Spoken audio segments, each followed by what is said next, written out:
기도하면 이긴다는 제목으로 말씀을 나누겠습니다. 저는 한참 이 교회를 성장시키고 발전시켜 나가려고 애를 쓸 때 굉장히 어려운 시련을 겪었습니다. 기도를 늘 했는데 기도가 응답될지 안 될지 알 수도 없고 해서 고난당했는데, 꿈에 엘리베이터를 탔는데 엘리베이터가 중간에 서버렸어요. 엘리베이터가 중간에 섰으니 올라가지도 못하고 내려가지도 못하고 앞으로 나갈 수도 없었습니다. 그래서 내가, 주님, 나는 엘리베이터에 갇혔으니 이제 올라도 못 가고 내려도 못 가고 앞으로 나가지 못하고 여기서 죽었습니다. 그러니까 주님께서 허허 웃으시면서, 내가 여기 있잖아. 주님이 계신들 무슨 소용이 있습니까? 그러니까 이 사람아, 성경에 뭐라고 말하느냐? 내가 곧 길이요, 나를 끌어안으라. 그래서 그 엘리베이터에서 꿈에 예수님을 끌어안으니까 엘리베이터 밖에 나와 있어요. 어떻게 내가 밖에 와 있습니까? 내가 길이라 하지 않아. 그러고 꿈에서 깨어났는데 마음에 그 체험이 사라지지 않습니다. 주님이 길이니까, 천지에 길이 막히면 예수님을 끌어안으면 바로 예수님이 길이니까 해방돼 나온다는 것입니다.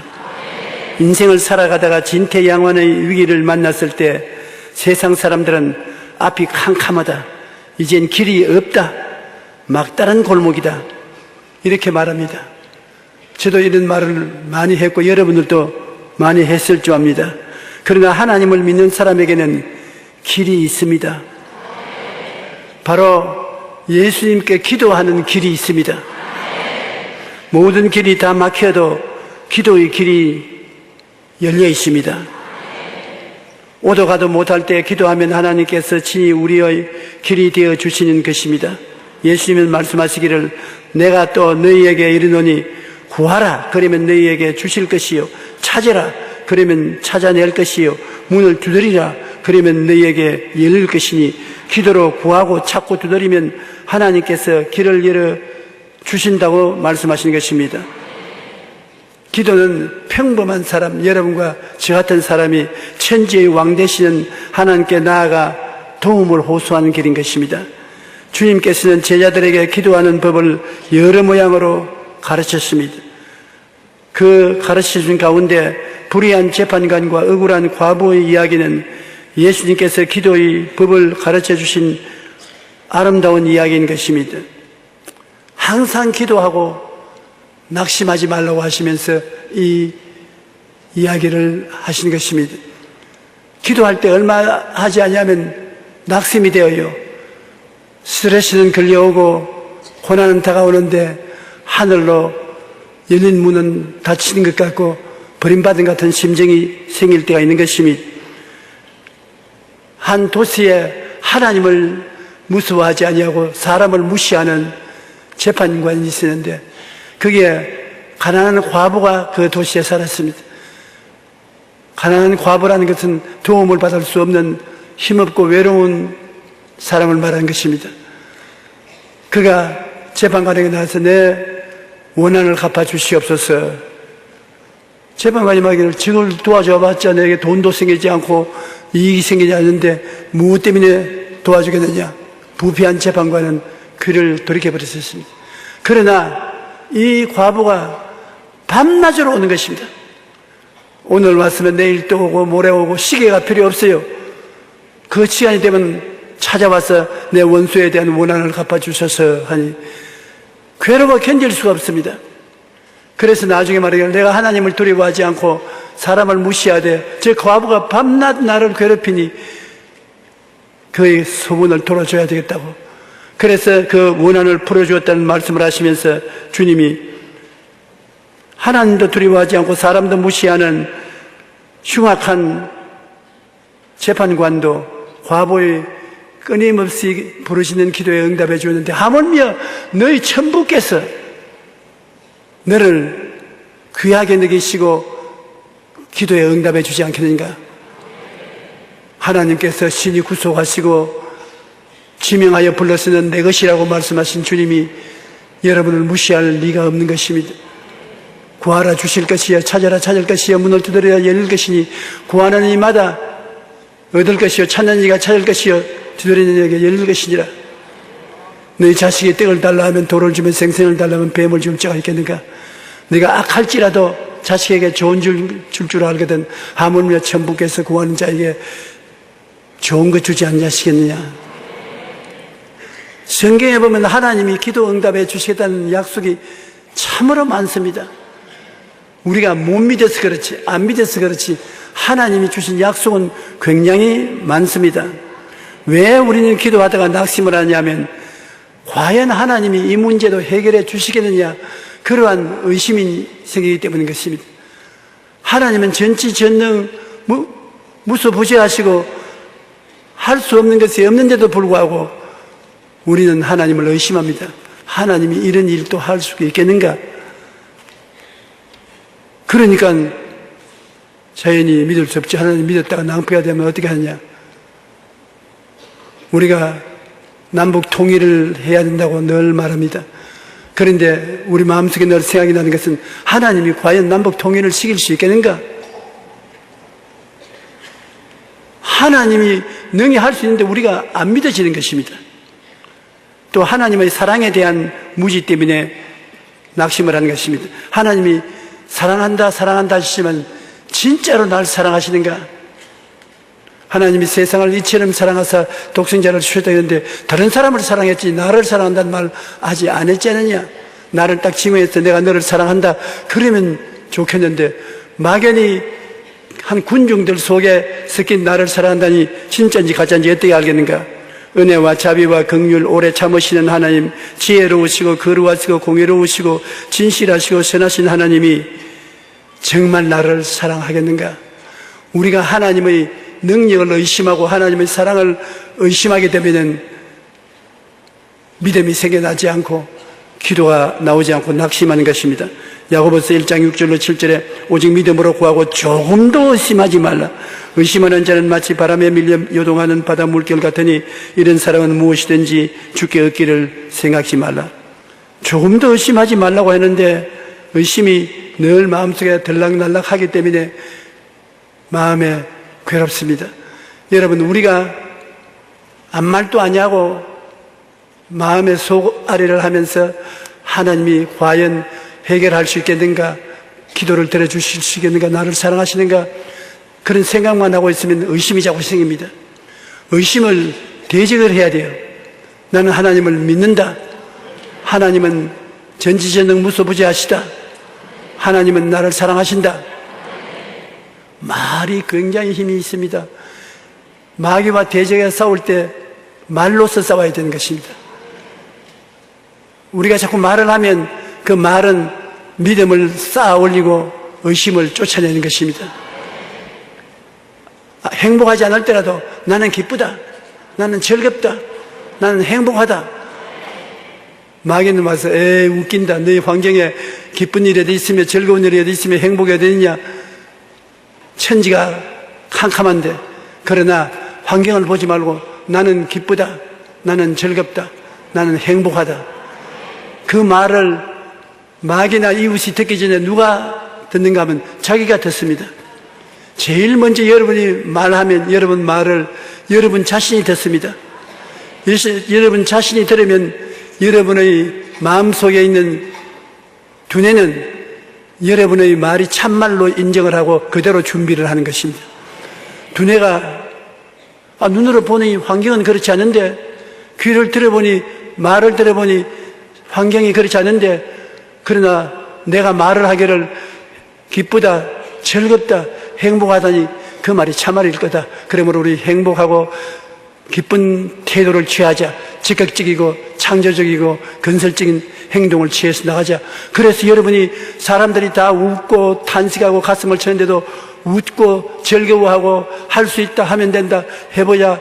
할 수 있는 것은 여러분의 말을 들은 여러분의 정신이 그렇게 만들어주는 것입니다. 여러분과 여러분의 마음은 하나입니다. 아무리 환경이 나빠도 여러분의 마음은 여러분의 말을 듣고 그대로 행동하는 것입니다. 그러므로 저는 혼자서 그런 말을 많이 해요. 혼자서 나는 기쁘다, 나는 즐겁다, 나는 행복하다, 평안하다, 좋은 일이 생겨난다. 들었지? 내 영혼이, 내 정신은 말한다. 듣고 말고 너 말이 참말이다. 자, 기쁘고 즐겁고 행복할 수 있도록 모든 준비를 하자. 환경이 아무리 나빠도 내 마음이 내 말을 듣고 그런 준비를 함으로 내 환경은 밝고 맑고 환하고 기뻐지는 것입니다. 그러므로 마음속에 의심을 대적할 수 있는 확고한 결심을 해야 되는 것입니다. 의심이 들어올 때 나는 믿는다, 나는 할 수 있다, 된다, 기적이 일어난다, 이렇게 마음을 다스려야 되는 것입니다. 잠언서 4장 23절에 보면 모든 지킬 만한 것 중에 더욱 내 마음을 지켜라. 생명의 근원이 이에서 남이니라. 지킬 만한 것 중에 내 마음을 지키라고 우리 보고 명령하시는 것입니다. 다른 사람이 와서 지켜주지 않아요. 내가 지켜주는 것입니다. 그러면 잠언서 16절 32절에 자기의 마음을 다스리는 자는 성을 빼앗는 자보다 나으니라. 자기가 자기 마음을 지키고 다스려야 돼요. 지키고 다스리기 위해서는 긍정적이고 적극적이고 창조적인 말을 해야 돼요. 제일 많이 해야 될 것은 기쁘다, 즐겁다, 행복하다, 좋은 일이 일어난다, 기적이 일어난다, 할 수 있다, 하면 된다, 해보자, 이런 말들로서 여러분 마음을 흥분시키고 마음을 붙들어주고 마음을 지켜주는 것입니다. 내가 내 마음을 지켜주면 모든 것을 할 수 있는 능력이 나타나게 되는 것입니다. 내가 나 마음을 지키지 못하면 아무 일도 할 수가 없는 것입니다. 그러므로 우리는 우리 스스로를 지킬 수 있는 힘을 하나님께로부터 받아 있는 것입니다. 여러분은 여러분의 운명을 변화시키고 환경을 변화시키고 여러분 자신을 지킬 수 있는 능력을 하나님이 여러분에게 주어 놓았습니다. 지금 가지고 있습니다. 한번 보여드릴까요? 여러분의 입술의 말이 바로 여러분의 무기인 것입니다. 이거 하나님이 태어날 때부터 주어 놓으신 것이요. 나쁠 때 말로서 내 운명을 변화시키고 말로서 내 자신을 지키는 것입니다. 죽고 사는 권세가 말에 있으니 말을 사용하기 좋아하는 자는 그 열매를 먹으리라고 하는 것입니다. 말이 참 중요합니다. 이 말이 왜 중요하냐? 여러분, 하나님이 여러분을 지으실 때 하나님의 형상과 모양대로 지었다고 말씀하셨습니다. 하나님은 어떠한 분이십니까? 하나님은 바로 말씀과 같은 분이신 것입니다. 말씀이 육신이 되어 우리 가운데 거하시니 우리가 그 영광을 보니 하나님의 영광이여 진리와 은혜가 충만하더라. 태초에 말씀이 계시니라. 이 말씀이 만물을 지으셨으니 곧 이 말씀은 하나님이라고 하신 것입니다. 여러분의 말은 바로 하나님의 형상대로 지은 인간만이 가지고 있는 해결의 능력인 것입니다.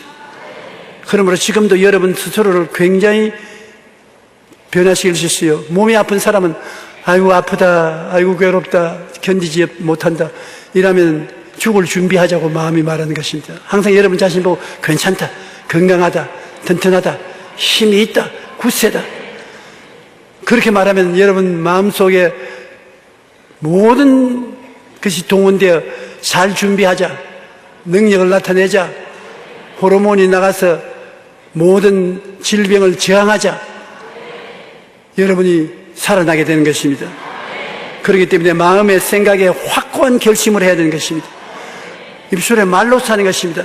결심을 하면 말로서 내가 결심했다, 뒤로 물러가지 않는다, 나는 죽어도 이 길을 따라간다, 말로서 확고한 결심을 하는데 기도할 때 나는 응답받고야 말 것이다, 마귀는 거짓의 앱이다, 하나님은 응답해 주신다, 주여 나는 주님을 따라갑니다, 말로서 마음의 결단을 해야 기도 응답해 받습니다. 하나님이 응답해 줄지 안 줄지 모르는데 교회에서 목사님이 자꾸 기도하라고 하니까 어디 한번 해보자 그러면 틀렸어요. 마음에 하나님 보고 이 사람이 물러가지 않겠구나. 불의한 재판관이 가부 보고 응답 안 해줘도 괜찮겠으나 안 물러가고 밤낮으로 저렇게 괴롭히니 내가 꿈자리가 사나워진다.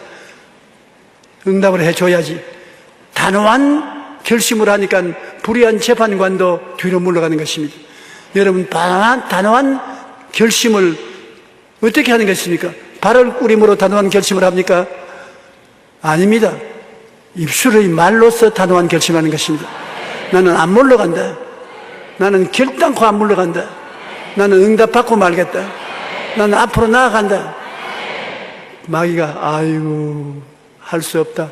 이길 수가 없다. 그 하나님은 옳다, 옳아, 잘해. 그렇게 해라. 내가 응답받을 것이다. 그러면서 확실한 마음의 꿈을 품어야 되는 것입니다. 꿈이 없는 백성은 망한다. 망하는 것보다도 꿈을 가지면 흥하게 되거든요. 여러분이 기도할 때 기도가 이루어진 모습을 확실히 바라보고 기도해야 되는 것입니다. 아브라함 보고 기도할 때 별들을 바라보고 기도하라 있지 않습니까? 기도가 응답 안 온다고 불평 말했잖아요. 아브라함이 10년을 기도했는데도 응답이 없는데 더 무슨 기도가 필요합니까? 그러니 하나님이 아브라함을 데리고 나와서 별들을 바라보고 기도하라. 그냥 기도하지 마라. 기도하라 한다고 눈 딱 감고 손 딱 가리우고 이렇게 기도하는 것이 아니라 눈을 감든지 뜨든지 응답받는 모습을 바라보고 기도하라. 꿈을 가지고 기도하라. 그러면 그 꿈이 믿음을 산출하는 것입니다. 확실한 꿈을 품고 기도하면 마음에 믿음이 생겨나요. 믿음이란 꿈이 없으면 생겨나지 않습니다. 꿈도 없는데 무슨 믿음이 필요합니까? 그러나 꿈을 가지면은 꿈이 믿음을 산출해내는 것입니다. 꿈이 없는 백성은 믿음도 없습니다. 꿈이 있는 백성은 믿음도 가지고 있는 것입니다. 오늘 여러분께서 이 자리에 앉아 계시지만 나는 오래 건강하고 튼튼하고 씩씩하고 행복하고 돈도 잘 벌고 모든 것이 좋은 일이 생길 것이라는 꿈을 가지고 있으면 그러면 그 다음에 그런 믿음이 마음을 꽉 점령하게 되는 것입니다. 꿈과 믿음은 형제가 됩니다. 꿈이 있으면 믿음이 오고 꿈이 없으면 믿음이 가버리는 것입니다. 꿈은 고무풍선과 같습니다. 꿈은 손에 잡고 있으면 안 돼요. 항상 내 앞에 띄워놓아야 돼요. 내 앞에 고무풍선이 떠 있는 것처럼 꿈이 떠 있기 때문에 꿈을 바라봐야 돼요. 야곱이 얼룩덜룩이 새끼 양을 넣는 것을 본 것처럼 야곱은 늘 팔짱 끼고 얼룩덜룩이 나무를 깎아놓고 물구유 앞에 세워놓고 양들이 그곳에 와서 물을 마시게 하면서 얼룩덜룩한 새끼를 낳는 것을 꿈꾸어 보는 것입니다. 고무풍선 날리듯이 꿈꾸어 보는 것입니다. 사람들은 보면 미쳤다 그럽니다. 양들이 물구유 앞에 나와서 물을 마실 때 얼룩덜룩이 새끼를 낳을 것을 꿈꾸면서 바라본다고 얼룩덜룩이를 낳느냐? 그러나 성경은 거짓이 없습니다. 그 다음에 성경을 보면 양떼나 염소떼들이 새끼를 낳았다면 얼룩덜룩이를 낳았습니다. 그럼 뭐라고 말할까요? 한번 따라 말씀해주세요. 내 본대로 될지어다. 그런데 보고 말하고 믿고 보고 말하고 믿으면 하나님이 역사하기 시작하는 것입니다. 그러므로 마음의 생각이 확고한 결심을 했다고 말로서 시인하고 확실한 꿈을 띄워서 꿈을 품고 꿈을 바라보고 있으면 믿음이 생깁니다. 그러면 마음의 믿음을 놓지 말아야 돼요. 히브리서 10장 38절에 나의 의인은 믿음으로 말미암아 살리라. 또한 뒤로 물러가면 내 마음이 그를 기뻐하지 아니하리라. 하나님을 믿는 사람은 믿음을 가지고 살아. 적은 일은 적은 믿음, 큰 것은 큰 믿음을 가지고 살아라. 믿음으로 나갈 때 하나님이 기뻐하시는 것입니다. 하나님은 믿음의 하나님인 것입니다. 그런 준비를 하고 기도를 해야 되는 것입니다. 기도는 마음에 결심을 하고 마음을 다스리며 확실한 꿈을 품고 불태진의 믿음으로 부르짖어 기도하면 하늘문이 열리는 것입니다. 내 원수에 대한 원한을 갚아주소서, 내 원수에 대한 원한을 갚아주소서. 밤낮으로 그러니까 불의한 재판관이 견딜 수 없지 않습니까? 그러므로 응답을 해준 것입니다. 여러분, 기도를 한 번 하되 복잡하게 하지 말고 짤막하게 강력하게 뒤로 물러가지 않고 기도하면 효과가 있어요. 밤중에 찾아온 친구를 위해서 떡을 구하는 사람 보십시오. 친구가 밤중에 와서 배고프다고 먹을 것을 달라 했는데 집에 떡이 없습니다. 그러나 이웃집에는, 친구 집에는 떡을 많이 가지고 있습니다. 그래서 이웃집에 떡 구하러 가서 여보, 문을 좀 열고 떡을 좀 빌려주시오. 내 친구가 밤중에 왔는데 먹을 것이 없으니 떡 3덩어리만 빌려주십시오. 아, 우리 애들하고 이미 잠자리에 들어왔는데 내일 아침에 오세요. 자다가 일어나서 내 떡을 못 드리겠습니다. 어땠습니까? 미안합니다. 그 물러갔습니다. 아닙니다. 떡 좀 주세요. 아, 잔다니까 시끄럽게 하지 마세요. 깨우지 마세요. 아, 떡 좀 주세요. 아, 잔다니까 안 돼. 내일 와. 떡.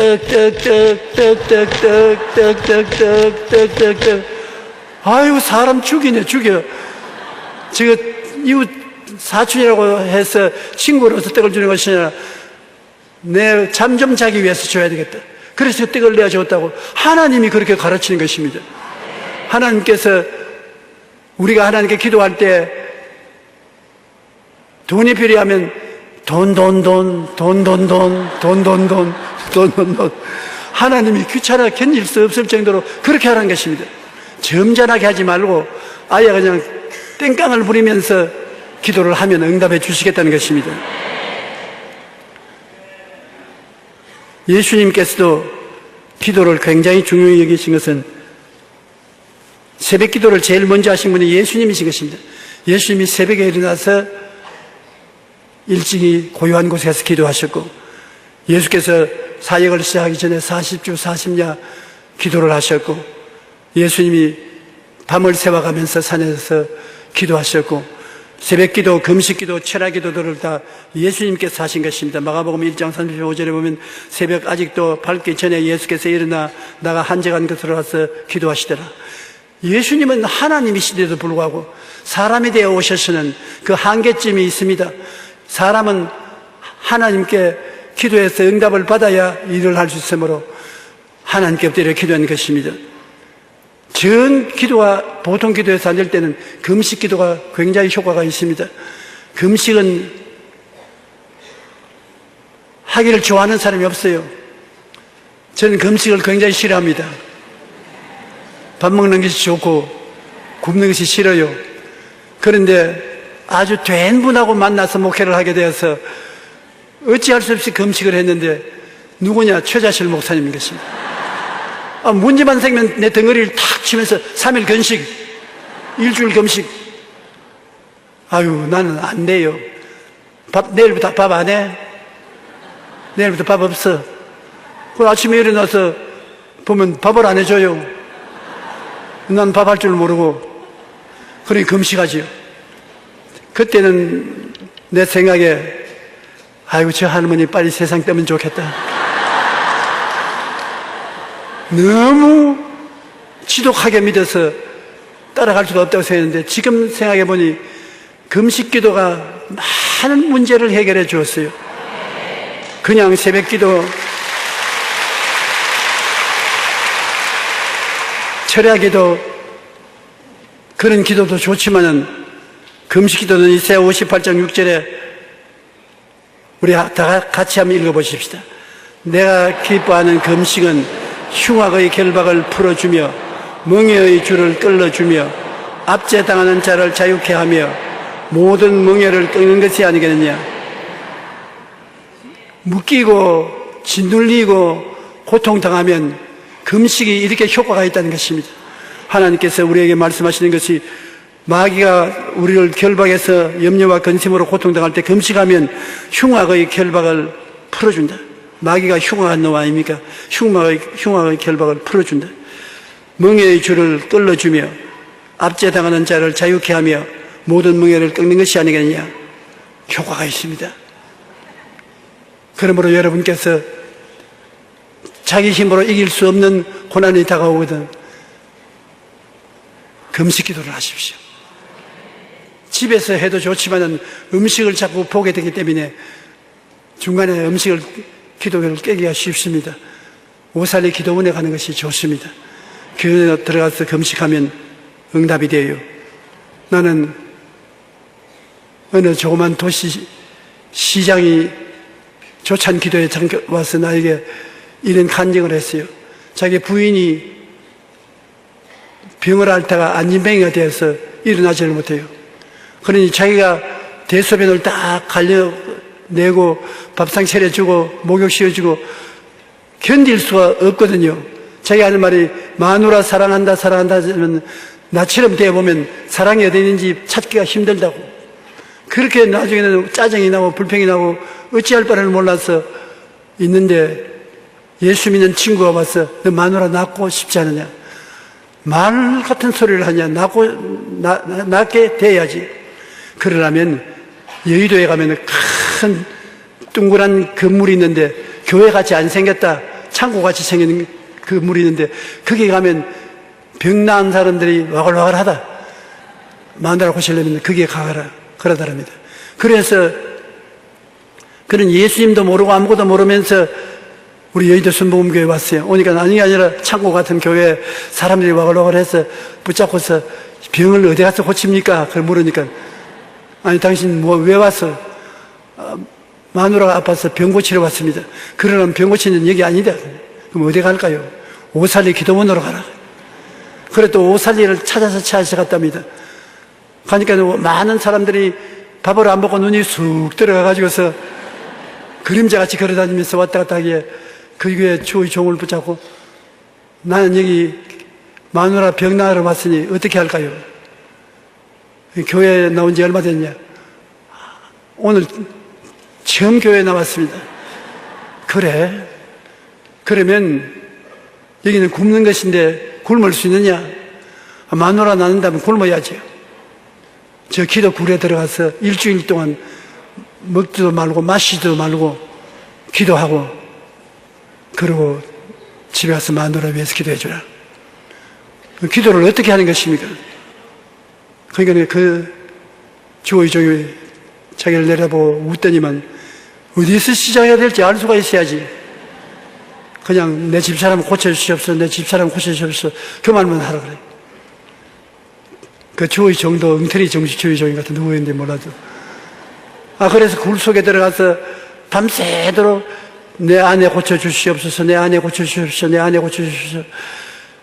그러다가 나중에 아내 말을 잊어버리고 예수님 불쌍히 여겨 주시옵소서, 예수님 불쌍히 여겨 주시옵소서. 일주일을 그렇게 했는데 일주일 만에 하루는 기도를 하는데 몸이 자꾸 떨리더랍니다. 아유, 마누라조차 못 일어나는데 나조차 굶어가지고서 중풍이 걸리면 우리 집안 절단 났다고 겁이 나서 밖에 나와서 아니 몸이 자꾸 떨리는데 이거 너무 굶어서 그런 거 아니냐. 아유, 성령 받으려는가 보다. 성령이 뭡니까? 그러니까 좋은 거라고. 그러니까 자꾸 성령 달라해라. 들어가서 성령을 주시옵소서, 성령을 주시옵소서. 그러니까 그만 혀가 꼬부라지면 다른 말이 자꾸 나와요. 야, 이제 미쳤구나. 마누라 고치러 왔다가 이제 정신병자가 되어서 돌아야 돼. 그게 한다고 말을 하면 또 혀가 꼬부라져서 다른 말을 하고. 그래서 밖에 나와서 나 완전 미쳤어. 혀가 꼬부라져서 다른 말이 나오니까 사람들이 막 박수를 치고 등을 쓰다듬으면서 당신 은혜 받았다. 혀가 꼬부라져서 다른 말이 나오면 은혜 받은 것입니까? 이날에 당신이 큰 축복을 받는 날이니까 기억하라고. 그래서 이제 축복을 받은 줄 알고 버스 타고 집에 들어와서 여보 하고 들어오니까 부인이 서서 걸어 나오더랍니다.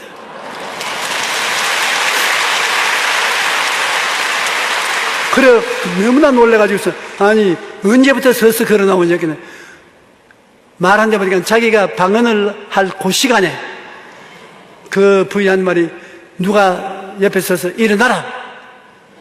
그래서 식구들을 부르니까 식구들이 다 오더랍니다.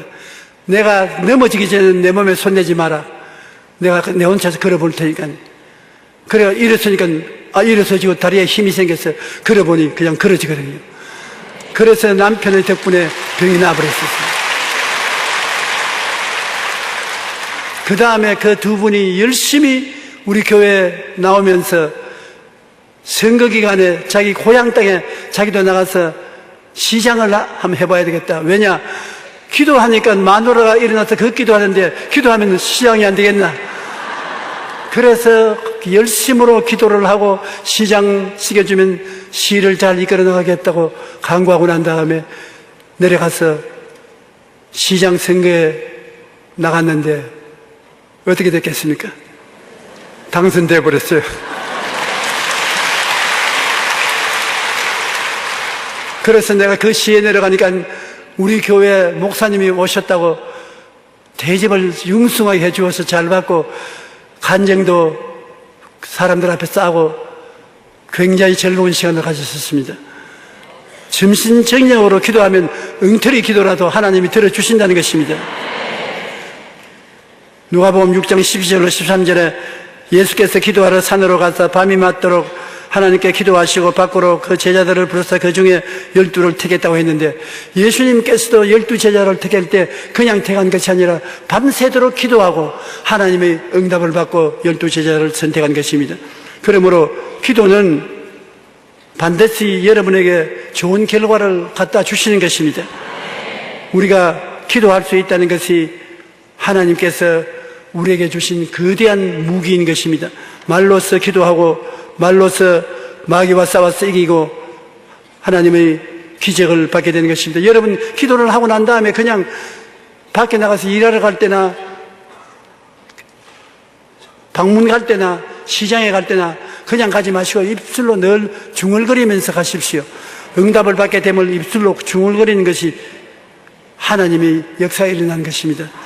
예수님께서 누구든지 이 산들을 들려 바다에 던지라 하며 그 말하는 것이 이루어질 줄 믿고 마음에 의심하지 아니하면 그대로 되리라. 그러므로 내가 너에게 말하노니 무엇이든지 기도하고 구하는 것은 받은 줄로 믿어라. 그래야만 너에게 그대로 되리라. 그러므로 중얼거려요. 나는 응답받았다. 하나님이 같이 계신다. 기적이 일어난다. 좋은 일이 일어난다. 할렐루야, 감사합니다. 나는 건강합니다. 나는 튼튼합니다. 나는 씩씩합니다. 좋은 일이 일어납니다. 그런 말을 계속해서 중얼거리며 가면 그 말이 굉장한 힘이 되는 것입니다. 생각으로 반석 같은 흔들리지 않은 생각을 갖고 꿈을 띄워놓고 바라보고 꿈을 꾸며 믿음을 굳세게 불태지는 믿음을 가지고 입술로 늘 중얼거려야 돼요. 되었다. 응답받았다. 축복받았다. 승리한다. 그 말들이 다 여러분에게 굉장한 힘을 주는 것입니다. 성경에는 사람이 마음으로 믿어 의에 이르고 입으로 시인하면 구원에 이른다고 말하는 것입니다. 입으로 자꾸 시인하면 구원의 문을 열어놓게 되는 것입니다. 그리고 여러분 기도할 때 인내하는 것이 굉장히 필요한 것입니다. 조금 기도하다가 낙심하면 안 돼요. 오래 참아야 돼요. 하나님께서 여러분을 인내의 시험을 꼭 쳐보는 것입니다. 오래 참아서 낙심하지 않고 뒤로 물러가지 아니하면 그 기도는 응답받은 기도가 되는 것입니다. 불의한 재판관도 이 과부가 오래 참고 매일같이 정한 시간에 와서 내 원수에 대한 원한을 갚아주려고 하니까 견디지 못하고 응답해 주었다고 하나님께서 하물며 내 자손들이 내 자녀들이 하나님께 그렇게 시간을 정해놓고 끊임없이 기도하면 응답해 주지 않겠느냐고 말한 것입니다. 성도의 물러가지 않은 기도에 마귀는 항복하고 마는 것입니다. 사람이 아무리 하나님을 두려워하지 않냐고 사람을 무시하는 사람이라도 우리가 낙심하지 않냐고 계속해서 압력을 가하면 항복하는 것입니다. 하나님은 마귀와 완전히 다릅니다. 마귀는 우리에게 대한 나쁜 감정을 품고 있지만 하나님은 어찌한지 우리가 잘 되기를 원하시는 것입니다.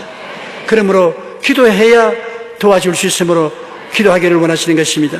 하나님께서는 말씀하기를 하물며 하나님께서 그 밤낮 부러지는 태가진 자들의 원한을 풀어주지 아니겠느냐, 그들에게 오래 참으시겠느냐, 내가 너에게 이르니 속히 그 원한을 풀어주시리라. 그러나 인자가 올 때 세상에 믿음을 보겠느냐. 인자가 올 때쯤 되면 사람들이 조바심이 많아서 오래 참고 기도를 안 하는 것입니다. 조금 기도하다가 낙심하여 뒤물러가고 마는데 오래 참으면서 기도하면 하나님은 반드시 우리 기도를 들어주시는 것입니다. 너희는 내게 부르짖어라. 내가 내게 응답하겠고 내가 알지 못하는 그 은밀한 일을 내게 보여주겠다고 말씀하신 것입니다. 그러므로 사람은 여러분을 배반하나 하나님은 배반하지 않습니다. 하나님은 여러분의 기도를 응답해 주시기 때문에 꼭 인내하고 기도하는 여러분 되시기를 간절히 축원합니다. 한나라는 한 여자가 있었는데 아들을 낳지 못해서 남편에게 구박을 많이 당했습니다. 근데 그 한나는 아들을 얻기 위해서 성전에 올라가서 엘리야는 제사장 돌보는 그 성전에서 기도를 했는데 하루는 얼마나 간절히 기도했는지 말이 막혀서 입이 덜썩덜썩하기만 하고 음성이 안 들려 나와요. 하나님, 아들을 주시옵소서, 아들을 주시옵소서, 아들을 주시옵소서. 너무 속에 간절한 마음이 생겨서 목소리가 안 나와서 눈물을 철철 흘리면서 입만 덜썩거리니까 그 엘리가 말해요. 한나야, 왜 술이 취해서 성전에 와서 기도를 하냐? 술 끊어라. 아니요, 술이 취해서 그런 것이 아니라 너무 마음이 답답해서 기도를 하다니까 말이 막혀서 말이 안 나옵니다. 무엇 때문에 기도하느냐? 아들을 얻기 위해서 기도합니다. 집에 돌아가라. 아들이 있을 것이다. 그런데 집에 와서 한나가 아들을 낳았으니 사무엘을 낳은 것입니다. 여러분, 응답이 입술의 시인으로 나오지 않습니까? 저는 많은 성도들이 기도 받으러 왔을 때 하나님 성령께서 안수하면 응답받았다고 말하라 그런 말씀을 하시는 것입니다. 그러면 응답받은 것을 입으로 말해주는 것입니다. 병이 나았다고, 이제 나았으니 걱정하지 마라. 문제가 해결되었습니다. 사람 만날 것입니다.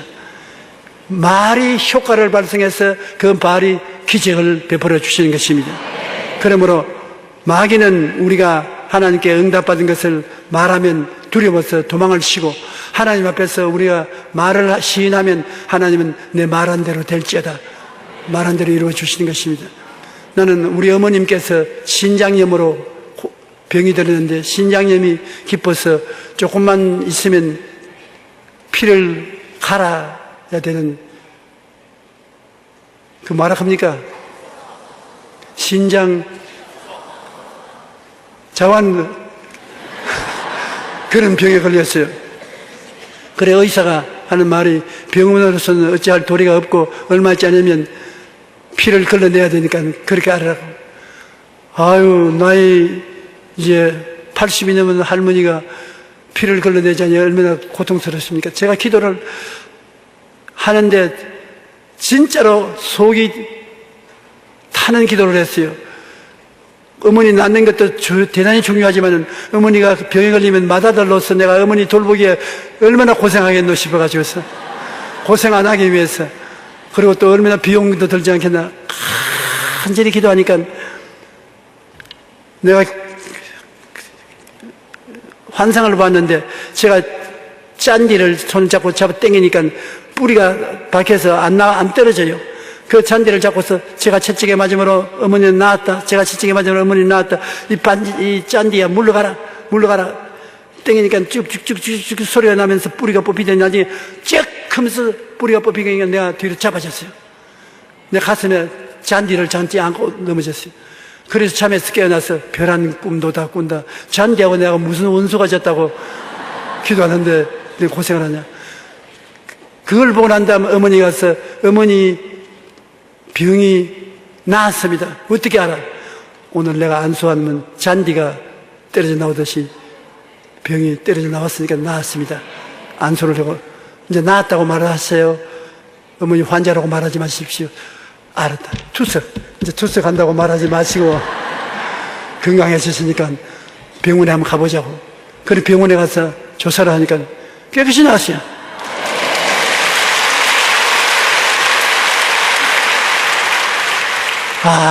참 의사도 깜짝 놀라고 어머니도 놀라고 나는 더 놀라고, 하나님이 내 기도를 들어주시거나 얼마나 마음에 기쁜지 몰라요.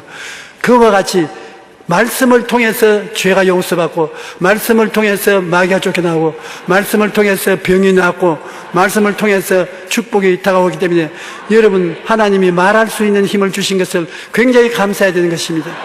이 말이 여러분을 지키고 여러분을 이끌어가는 능력이 되는 것입니다. 말을 마음대로 하지 마십시오. 아주 귀한 선물인 것입니다. 이러므로 기도할 때 여러분께서 마음에 응답받겠다는 깊은 각오를 하고 불태진의 기도를 하면서 응답받은 모습을 늘 바라보고 그 다음 말을 해야 돼요. 나는 응답받았다. 하나님이 문제를 해결해 주셨다. 마귀는 쫓겨나갔다. 나는 기쁘다, 즐겁다, 행복하다. 내 입에 말로 내가 묶였으면 내 입에 말로 내가 사로잡힌 바 된 것입니다. 한번 말씀해주세요. 하나님께서 내게 주신 선물 중에 최고의 선물이 말씀이다. 말씀으로서 믿음이 자라고 말씀으로서 기적이 다가오는 것이니 말할 수 있다는 것이 얼마나 좋은지 몰라요. 꼭 서울말 할 필요 없습니다. 전라도 말도 좋고 경상도 말도 좋고 한국말도 좋고 외국어도 좋고 말씀을 여러분 마음에 간직하고 하면 그 말씀은 효과를 발생하는 것입니다. 하늘 아버지께서는 여러분의 입술에 말을 듣고서 도와주시는 것입니다. 여러분 말을 해야 하나님의 성령께서 그 말을 받아서 역사하시는 것입니다. 성령께서 여러분 아무 말도 안 하고 가만히 있으면 성령께서도 옆에서 가만히 계신 것입니다. 여러분이 말하면 그 말에 타고 들어와서 성령이 역사하는 것입니다. 우리의 생각을 통해서, 꿈을 통해서, 믿음을 통해서, 말을 통해서 성령이 역사하는 것입니다. 성령이 가만히 있는데 역사하지 않아요. 지금도 성령이 우리 가운데 역사하고 계신 것은 제가 말을 하기 때문에 저 말을 통해서 성령이 역사하는 것입니다. 이러므로 성령의 도우심을 구하면 하나님께서 여러분이 말씀하라고 하는데 말씀을 통하면 성령이 역사해 주시는 것입니다. 성령도 우리의 연약함을 도우시나니 우리가 마땅히 기도할 바를 알지 못하나 성령이 말할 수 없는 탄식으로 우리를 위하여 친히 간구하십니다. 성령이 여러분을 통해서 친히 간구하시는 그때에 하나님은 귀를 기울이시는 것입니다. 성령은 아는 말로 기도할 때는 여러분을 통해서 기도하시고 방언으로 기도할 때는 성령님이 직접 기도하셔서 응답받도록 해주시는 것입니다. 하나님은 자기 아들을 아끼지 아니하시고 우리의 모든 사람에게 주신 주님 무엇을 선물로 주지 않겠습니까? 죄짐도 맡으시고 병의 짐도 맡으시고 저주도 맡으시고 죽음도 맡으신 예수님 다 맡아서 청산하시고 내가 다 이루었다고 말씀하신 예수님, 그 예수님의 은혜를 우리가 마음속에 생각하고 꿈꾸고 믿고 말하면 기적이 일어나게 되는 것입니다. 오늘 전 여러분과 함께 봉독한 예레미야 33장 1절로 3절을 본문으로 하여서 기도의 능력 이 같은 제목으로 함께 말씀의 은혜를 나누기 원합니다. 제목을 한번 크게 따라 주시기 바랍니다. 기도의 능력. 기도의 능력. 기도는 하나님께 나아가는 축복의 통로입니다. 유한하고 연약한 존재인 우리가 전지전능하신 창조 하나님께 우리의 간절한 소원을 아뢰고 하나님께로 응답받고 주님의 사랑을 체험하는 은혜의 통로가, 축복의 통로가 바로 기도인 것입니다. 지금 한국은 탄핵 정부로 인해서 큰 혼란에 빠져 있습니다. 이와 같은 힘들고 어려운 상황에서 우리가 해야 할 일은 전지전능하신 하나님께 기도하는 것입니다. 우리가 절망적인 상황에서 문제 가운데서 하나님께 엎드려 기도하고 또 기도하고 또 기도하면 하나님께서 놀라운 역사를 우리에게 베풀어 주실 것입니다. 모두가 하며 손을 이루는 큰 은혜가 우리 모두에게 임하게 될 것입니다. 남한국 유다가 정치적으로 종교적으로 타락해서 큰 혼란에 빠졌습니다. 그래서 하나님께서 그들을 심판하시기 위해서 이방민족인 바벨을 통하여 그들을 멸망시키려 하셨는데 이 사실을 예레미야 선지자가 왕에게, 종교 지도자들에게, 백성들에게 계속해서 알렸지만은 그 누구도 귀담아 듣지 않았습니다. 오히려 바벨론이 우리를 쳐들어와서 우리가 망한다고 하는 얘기를 하니까 예레미야를 붙잡아서 감옥에 집어넣습니다. 예레미야가 감옥에 갇혔을 때 하나님의 말씀이 임한 것입니다. 우리가 세상 살다 보면 우리는 예레미야가 감옥에 갇힌 것처럼 절망의 감옥에 갇힐 때가 종종 있습니다. 지금 우리 대한민국이 절망의 감옥에 갇혀 있습니다. 그러나 바로 그때가 하나님의 은혜를 체험할 때인 것입니다. 예레미야 3장 1절을 말씀합니다. 예레미야가 아직 시의 뜰에 갇혀 있을 때에 야훼의 말씀이 그에게 두 번째로 임하니라 이르시되, 예레미야는 하나님의 말씀을 대언하는 선지자였습니다. 조국의 타락과 범죄에 가슴 아파하며 그는 나가서 외쳤습니다. 너희들이 우상을 숭배하고 도덕적으로 타락해서 이 나라가 망하게 되었다고 그는 수없이 외치고 또 외치고 또 외쳤습니다. 그러나 왕도 관원도 종교 지도자들도 백성 그 누구도 그의 말을 귀담아 듣지 않았습니다. 예레미야 37장 2절은 말씀합니다. 그와 그의 신하와 그의 땅 백성이 여호와 야훼께서 선지자 예레미야에게 하신 말씀을 듣지 아니하니라. 바로 여기서 모든 문제가 생겨나는 것입니다. 하나님의 말씀을 듣지 않고 그들이 하나님의 말씀에 귀를 닫아버리고 자기 뜻대로 자기 욕심대로 살아가기 때문에 하나님의 심판이 임하게 된 것입니다. 유다왕 시드기야는 나라가 멸망하고 자기는 포로로 끌려간다고 하는 그 예언을 하니까 그를 감옥에 가두었습니다. 예레미야 32장 3절 5절입니다. 이는 그가 예언하기를 여호와 야훼의 말씀에 보라, 내가 이 성을 바벨론 왕의 손에 넘기리니 그가 차지할 것이며 유다 왕 시드기야는 갈대아인의 손에서 벗어나지 못하고 반드시 바벨론 왕의 손에 넘겨진 바 되리니 그가 시드기야를 바벨론으로 끌어가리니 시드기야는 내가 돌볼 때까지 거기 있으리라. 너희가 갈대아인과 싸울지라도 승리하지 못하리라 하셨다 하였더니 유다왕 시드기야가 이르되 내가 어찌하여 이같이 예언하였느냐 하고 그를 가두었음이었더라. 하나님의 사람의 말을 듣지 아니하고 그를 감옥에 잡아 넣은 것입니다. 오늘 우리 현실이 바로 예레미야 시대의 현실과도 비슷합니다. 이 세상을 바라볼 때 그 어디에도 희망이 보이지 않습니다. 혼돈과 무질서에 빠져 있습니다. 그 당시 이스라엘 백성들이 그랬습니다. 우상을 숭배하고 그리고 윤리적으로 도덕적으로 타락한 삶을 살았습니다. 지금 우리 한국을 뒤덮고 있는 그 이단들, 무속신앙들, 동성애의 물결, 마약, 도박, 온갖 사기꾼이 날뛰고 있고 이 혼돈 속에 수많은 문제들이 우리 대한민국을 휩쓸어가고 있는 것입니다. 뉴스를 보면 정치, 경제, 사회, 문화 그 어디에도 어두운 소식뿐인 것입니다. 어디 봐도 출구가 보이지 않는 상황 같습니다. 그러나 우리 예수 믿는 사람들에게는 이 절망 가운데도 희망이 있습니다. 왜냐하면 만군의 여호와 야훼 하나님이 우리와 함께하고 계시기 때문인 것입니다. 모든 문제의 해결자가 되시는 하나님이 우리와 함께하고 계시기 때문에 우리가 주 앞에 엎드려 기도하고 또 기도하고 또 기도하면 반드시 하나님의 위대한 역사가 우리 앞에 나타나게 될 것입니다. 하나님께서는 절망에 처한 저들에게 말씀을 주셨습니다. 우리가 이렇게 힘들고 어려운 때 세상의 얘기에 귀를 기울이지 말고 부정적인 이야기에 귀를 기울이지 말고 그냥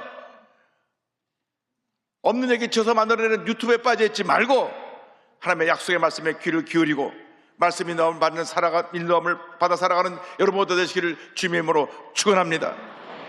절망의 때에 환경을 바라보고 사람을 바라보면 우리는 같이 절망의 감옥에 갇히게 되는 것입니다. 절대 희망이 되시는 우리 하나님만 바라보고 주님의 음성을 듣고 결단하고 말씀대로 살아갈 때 하나님의 놀라운 축복이 임하게 될 것입니다. 야곱이 아버지의 축복을 대신 받아서 형 에사가 그를 죽이려 하니까 그는 집을 떠날 수밖에 없게 되었습니다. 집을 떠나 브엘세바에서 바다나람 하란까지 약 900km 되는 그곳을 혼자 걸어가야 했습니다. 약 한 달 길입니다. 한 3, 4일 걸어서 90km 떨어진 베들에 도착해서 피곤해 쓰러져 잠을 잘 때 하나님께서 그 밤에 말씀을 주셨습니다. 창세기 28장 15절입니다. 내가 너와 함께 있어 내가 어디로 가든지 너를 지키며 너를 이끌어 이 땅으로 돌아오게 할지라. 내가 내게 허락한 것을 다 이루기까지 너를 떠나지 아니하리라. 너를 떠나지 아니하리라. 할렐루야. 야곱이 하나님의 말씀을 붙들었습니다. 20년 동안 외삼촌 라반의 집에서 일하면서 7번이나 그는 외삼촌이 품삯을 또 속이고 또 속여서 그를 많은 고통과 어려움에 빠지게 했지만은 그 20년 동안을 말씀을 붙들고 승리해서 마침내 그는 큰 거부가 되어 2대의 가축들을 몰고 고향으로 돌아가게 되었습니다. 그가 20년 동안 그런 고난 속에서도 큰 축복을 받고 승리할 수 있게 된 것은 하나님의 약속의 말씀을 붙들었기 때문에 그렇습니다. 여러분 일생을 살아가면서 변하는 사람들의 말에 귀를 기울이지 말고 변치 아니하는 하나님의 말씀을 붙잡고 말씀 인도함을 따라 살아가는 여러분 모두 되기를 주님의 이름으로 축원합니다.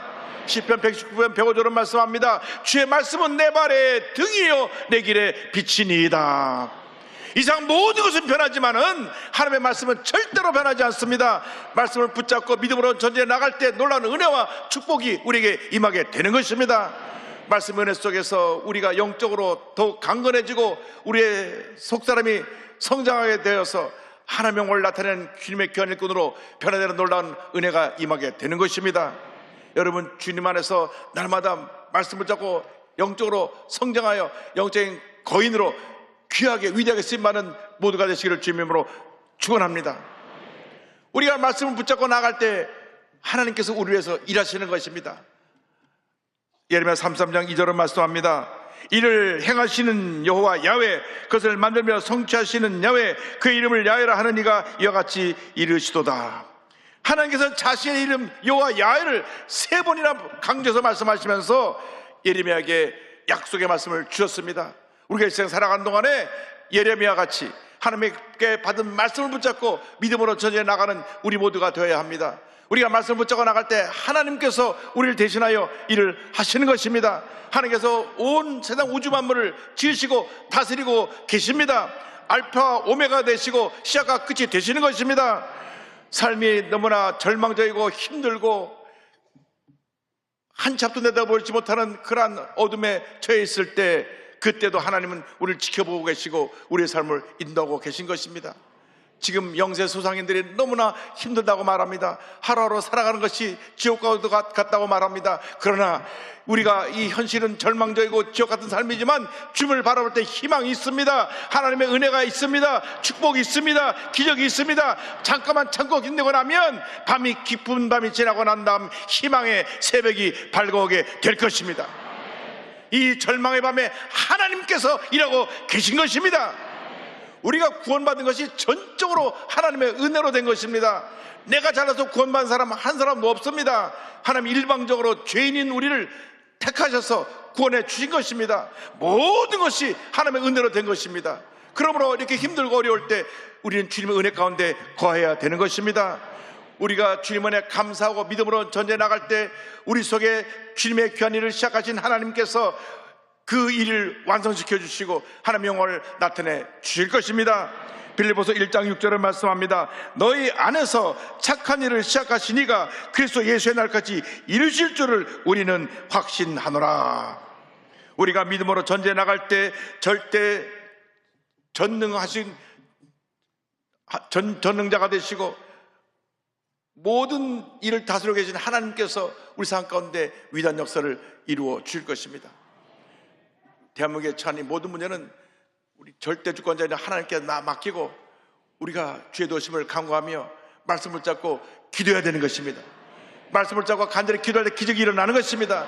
하나님의 은혜 축복이 임하게 되는 것입니다. 오늘 성경을 우리에게 주 앞에 간절히 부르짖어 기도하라고 말씀합니다. 예레미야 33장 3절을 다 같이 우리가 봉독합니다. 너는 내게 부르짖으라. 내가 내게 응답하였고 내가 알지 못하는 크고 은밀한 일을 내게 보이리라. 고난 중에 환난 가운데 우리는 주 앞에 부르짖어 기도해야 되는 것입니다. 기도하고 또 기도하고 또 기도해야 되는 것입니다. 상황이 좋든 나쁘든 어떤 어려움이 있든 간에 우리는 기도하는 것을 소홀히 하면 안 됩니다. 우리가 쉬지 않고 항상 하나님 앞에 엎드려 기도하는 것이 하나님의 뜻인 것입니다. 그래서 데살로니가 전서 5장 10절에 쉬지 말고 기도하라고 우리에게 권면하고 있습니다. 기도를 멈춰서는 안 됩니다.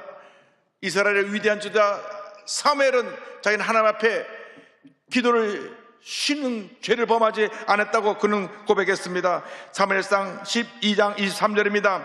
나는 너희를 위하여 기도하기를 쉬는 죄를 여호와 앞에 결단코 범하지 아니하고 선하고 의로운 길을 너에게 가르칠 것인즉. 여러분, 쉬지 말고 기도하라고 하는 것은 언제나 하나님과 교제하며 절대로 기도의 끈을 놓지 말라고 하는 것입니다. 몇 번 기도해보고 응답이 다가오지 않는다고 포기하는 것은 그건 기도가 아닙니다. 기도는 응답이 다가올 때까지 하는 것입니다. 그러나 우리가 기억해야 될 것은 이 기도의 응답은 하나님의 때 하나님께서 우리에게 주시는 것이지 우리가 그 때를 정하는 것이 아닙니다.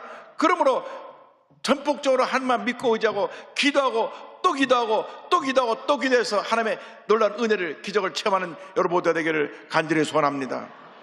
간절한 기도에 주님이 응답해 주시는 것입니다. 성경은 말씀합니다. 누가복음 18장 10절입니다. 하물며 하나님께서 그 밤낮 부르짖는 택하신 자들의 원한을 풀어주지 아니하시겠느냐. 할렐루야. 기도는 하늘의 축복의 창고를 여는 열쇠입니다. 예레미야 29장 12절입니다. 너희가 내게 부르짖으며 내게 와서 기도하면 내가 너희들의 기도를 들을 것이요. 우리는 기도를 하나님께 나가야 합니다. 우리의 기도를 들으시고 응답하시는 하나님께 엎드려 기도해야 됩니다. 개인의 문제, 가정의 문제, 생활의 문제, 자녀의 문제, 직장의 문제, 사업의 문제, 이 대한민국의 모든 문제를 끌어안고 주 앞에 엎드려 기도하고 또 기도하고 또 기도하고 또 기도하면 반드시 좋은 일이 일어나게 되는 것입니다. 우리가 기도할 때 하나님이 일하십니다. 우리가 문제를 해결하겠다고 이리 뛰고 저리 뛰면 하나님이 가만히 지켜보고 계시고, 우리가 엎드려 기도하고 또 기도하고 또 기도하면 하나님께서 일하기 시작하시는 것입니다. 사람들은 어리석어서 자기가 무엇인가 할 수 있다고 생각하고 자기 뭐 해보겠다고 이리 뛰고 저리 뛰고 하다 안 되면 마지막에 천부의 의지 없어서 손 들고 옵니다. 그렇게 주님 앞에 돌아 나오는데 우리 주님의 백성들은 먼저 엎드려야 됩니다. 먼저 주 앞에 회개하고 먼저 죄 도심을 간구하고 먼저 주 앞에 부르짖어 기도하고 또 기도하고 또 기도하면 조신 하나님께서, 절대 주권자이신 우리 하나님께서 위대한 역사를 우리 삶 가운데 이루어 주실 것입니다. 염려하고 근심하고 걱정할 시간에 기도하고 또 기도하고 또 기도하시기 바랍니다. 빌립보서 4장 6절 7절에 사도 바울이 권면합니다. 아무것도 염려하지 말고 다만 모든 일에 기도와 간구로 너의 구할 것을 감사함으로 하나님께 아뢰라. 그리하면 모든 지각에 뛰어난 하나님의 평강이 그리스도 예수 안에서 너의 마음과 생각을 지키시리라. 기도로 주님께 나아가시기 바랍니다. 주님 앞에 모든 것을 다 맡기시기 바랍니다. 주님 앞에 넘치는 감사 기도로 나갈 때 하나님의 은혜와 축복이 임합니다. 여러분, 기도는 응답입니다. 그렇기 때문에 우리의 기도는 늘 감사가 동반되어야 합니다. 왜냐하면 하나님께서 이미 이루어진 것을 믿고 감사하며 기도할 때 하나님의 은혜가 임합니다. 하나님은 절대로 불평하고 원망하고 부정적으로 말하는 사람과 함께 일하지 아니하십니다. 하나님 앞에서 감사하고 또 감사하는 사람의 역사하여 주셔서 놀라운 은혜를 베풀어 주시는 것입니다. 고린도서 1장 3절을 말씀합니다. 우리가 너희를 위하여 기도할 때마다 하나님 곧 우리 주 예수 그리스도의 아버지께 감사하노라. 여러분, 주 앞에 감사를 멈추지 않게 되기를 바랍니다. 힘들어도 감사하고 어려워도 감사하고 답답해도 감사하고 괴로워도 감사하고, 우리가 이 고난의 때를 감사로 이겨나가면 우리 주변에 믿지 않은 사람들이 보고, 야, 저 사람들이 믿는 예수는 뭔가 특별한 은혜를 주시는 분인가 보다. 그래서 자동적으로 전도가 되는 것입니다.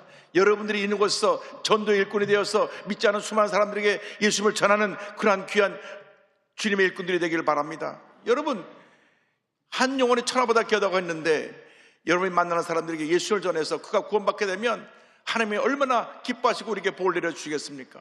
이 고난의 때, 이 어려움의 때가 바로 복음을 전할 때인 것입니다. 때를 어떤지 못 얻든지 힘써 복음을 전해서 하나님의 큰 복을 받는 여러분 모두가 되기를 바랍니다. 매일같이 새벽 4시에 일어나서 7시까지 기도한 기도의 사람으로 불리운 E.M. 바운주 목사님 계십니다. 기도의 사람, 기도의 선자로 불리운 이 목사님은 무조건 아침 새벽 4시에 일어나서 7시까지 3시간 모든 일을 멈추고 기도했습니다. 기도에 대해서 이렇게 말씀하셨습니다. 기도는 모든 해악을 치료하는 치료제이다. 순전한 기도는 모든 악한 것을 교정하며 모든 질병을 치유하며 아무리 비참하고 처참하고 두렵고 절망적인 상황이라도 능히 완화시킨다. 하나님께는 어려운 것이 없다. 하나님께서 말씀하셨다. 내 이름으로 일컫는 내 백성이 그들의 악한 길에서 떠나 스스로 낮추고 기도하여 내 얼굴을 찾으면 내가 하늘에서 듣고 그들의 죄를 사하고 그들의 땅을 고칠지라. 할렐루야. 우리들이 스스로 악한 길에서 떠나 하나님 앞에 엎드려 기도하고 또 기도하면 하나님께서 모든 문제를 해결해 주시고 놀라운 은혜를 베풀어 주실 것입니다. 우리 1200만 크리스찬들이 이번 탄핵 정부를 지나가면서 회개하며 기도해야 됩니다. 주님, 우리가 그동안 열심히 기도하지 못한 것 회개합니다. 열심히 전도하지 못한 것 회개합니다. 우리가 풍요로움에 빠져서 간절함이 사라지고 기도도 사라지고 전도하지 못한 것 회개하오니 용서하여 주옵소서. 다시금 큰 봉역사가 일어나야 됩니다. 우리 대한민국의 영적 부흥이 바로 이 탄핵 정국의 시대에 우리에게 일어나야 되는 것입니다. 그 말이 대한민국이 살고 대한민국의 미래가 견고히 서는 길인 것입니다. 여러분 모두가 전도의 일꾼으로 변화되시기 바랍니다. 믿지 않는 사람에게 예수님을 증거하시고 엎드려 기도하시고 말씀 붙잡고 나가면 반드시 여러분에게 좋은 일이 일어나게 될 것입니다. 1960년대부터 1990년대까지 40년 동안 5,300여 차례 국내 집회를 인도하시며 또 200여 차례 해외 집회를 인도하신 한국 부흥사계의 대부 신현균 목사님이 계십니다. 살아생전 우리 조영규 목사님과 가장 가까운 친구 목사님이셨는데, 이 목사님은 얼마나 말씀을 재밌게 하시는지 설교 시간에 그렇게 웃기세요. 그래서 1시간 반 설교 들어도 한 20분 설교하는 것처럼 금방 설교 시간이 지나가고, 또 성대 묘사를 얼마나 잘하시는지 그 입에서 기차 소리, 비행기 소리, 기관총 소리 못 내는 것이 없습니다. 근데 원래 태어나시기는 황해도 수안에서 태어나셨는데 평양에서 자라나시면서 부흥회 때 은혜를 받고 주의종이 되기로 결심을 했습니다. 신학교 2학년 때 전사할 때 그가 교회를 담당하게 됐는데, 이몽리 장로교회라는 교회 전도로 부임해서 30명의 성도를 200년 넘게 부흥시킨 성령 충만한 주님의 종이었습니다. 그런데 6.25 전쟁이 터진 것입니다. 공산당이 교회를 폐쇄하고 목사님들을 붙잡아가고 본인은 인민군에 끌려가 이제 전쟁이 되다가 총알바지가 될 수밖에 없는 그런 상황에 산에 숨어 있었습니다. 산에 숨어 있는 가운데 중공군이 전쟁에 참여해서 밀고 내려오니까 성도들을 모아놓고 이제 우리가 신앙의 저를 찾아 남쪽으로 내려갑시다. 그래서 이렇게 성도들에게 설교했습니다. 우리는 지금 신앙을 지키기 위해 남쪽으로 떠나는 것입니다. 하나님께서는 애굽을 떠난 이스라엘 백성에게 만나를 내려주셨고 구름기둥과 불기둥으로 보호해 주셨습니다. 우리도 마찬가지입니다. 하나님께서 우리의 걸음걸음을 인도해 주시며 지켜주실 것입니다. 그러니 아무런 걱정도 마시고 힘차게 걸어 나갑시다. 그래서 온 성도를 데리고 출발을 했는데, 하루 늦게 출발한 부모님과 가족들은 인민군이 그 길을 막아 다시 붙잡아 돌려보내는 바람에 올라가지 못하고 교들과 함께 고향을 떠나서 걷고 또 걸어서 임진강 건너편 고량포에 도착하게 되었습니다. 도착해 보니 앞에 임진강이 놓여 있는데 살짝 살얼음이 얼어 있고 배 한 척도 없고 건너갈 수가 없습니다. 뒤에는 지금 인민군이 총소리하고 쫓아오는데 꼼짝없이 붙잡혀 죽게 됐습니다. 어찌할 바를 모르고 당하고 있는 성도들에게 목사님이 말씀하셨습니다. 여러분, 우리가 지금 의지하고 믿을 분은 오직 한 분, 하나님뿐입니다. 하나님께서 길을 열어주시면 우리는 사는 것이고, 그렇지 못하면 우리는 여기서 죽을 수밖에 없습니다. 여러분, 성경에서 모세가 홍해를 가른 사건을 잘 아실 것입니다. 우리 오늘 밤 하나님께 기도해서 이 임진강이 꽁꽁 얼어붙도록 함께 기도하십시다. 그래서 온 교인이 임진강을 바라보면서 손을 내밀고 간절히 기도했습니다. 밤새 부르짖어 기도하고 또 기도하고 또 기도했는데 그날 밤에 기적이 일어났습니다. 밤새 기온이 영하 20도로 뚝 떨어지지만 임진강이 꽁꽁 얼었습니다. 할렐루야. 동이 뜨자 저들이 환호성을 지르며 그 임진강을 뛰어 넘어서 무사히 남한에 도착하게 되었습니다. 목사님은 기도의 중요성을 이렇게 강조하셨습니다. 어려운 일 당할 때 낙심하지 맙시다. 자포자기하거나 하나님을 원망하는 못난 행동을 하지 맙시다. 하나님 앞에 매달려 기도함으로 승리합시다. 언제나 햇볕만 쨍쨍 내리쬐기만 기대하겠습니까? 진실한 성도라면 고난 중에도 하나님께 부르짖어 기도함으로 위로와 축복을 받게 될 것입니다. 여러분, 지금은 기도할 때입니다. 우리가 주 앞에 부르짖어 기도하고 또 기도할 때 하나님의 은혜가 임합니다. 하나님의 축복이 임하게 되는 것입니다. 여러분, 일생을 살아가는 동안 고비고비 인생의 어려운 순간이 다가올 때마다 하나님 앞에 엎드려 기도하시기 바랍니다. 여러분 개인의 여러 가지 문제들, 여러분이 해결할 수 없는 문제들이 여러분 주위를 둘러싸고 있을 때, 여러분의 자녀의 문제로, 직장의 문제로, 사업의 문제로, 또 육신의 질병의 문제로 고통당하고 있을 때 엎드려 주님 앞에 기도하시기 바랍니다. 주님, 나를 불쌍히 여겨주시고 이 고난의 자리에서 주의 도우심으로 하나님의 은혜를 체험할 수 있게 하여 주옵소서. 그러면 고난이 변하여 축복이 되고, 슬픔이 변하여 기쁨이 되고, 문제가 변하여 응답이 되고, 하나님의 축복과 기적이 우리 모두에게 임하게 될 것입니다. 절대로 포기하지 말고, 낙심하지 말고, 뒤로 물러가지 말고 주님만 바라보고 믿음으로 전진 또 전진하는 여러분 모두 되시기를 주님의 이름으로 축원합니다. 축원합니다. 축원합니다.